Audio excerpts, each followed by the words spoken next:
ভারতীয় পেসার মোহাম্মদ সিরাজের কেমন অঙ্গভঙ্গি। সিরাজের এমন আচরণে ক্ষুব্ধ সমর্থকেরাও। শতরানকারী ট্রাভিস হেডকে আউট করে উত্তেজিত অঙ্গভঙ্গি করেছেন মোহাম্মদ সিরাজ।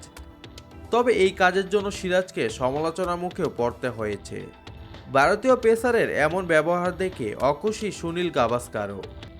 141 বলে 140 রান করেছেন হেড।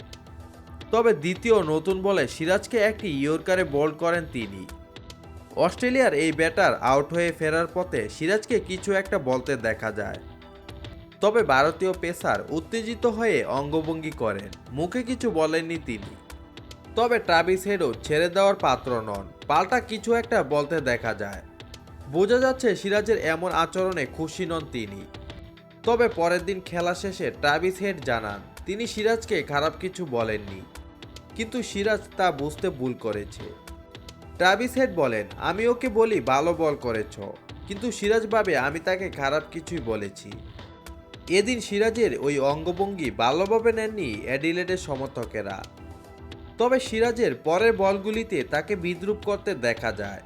সিরাজ যখন বাউন্ডারিতে ফিল্ডিং করছিলেন তখন তাকে কটাক্ষ করেন সমর্থকেরা। তবে সিরাজ নিজেই এই কাজের জন্য দায়ী, এমনটাই জানিয়েছেন গাভাস্কারও। তিনি বলেন সিরাজ বিনা কারণেই এমনটা করেছে।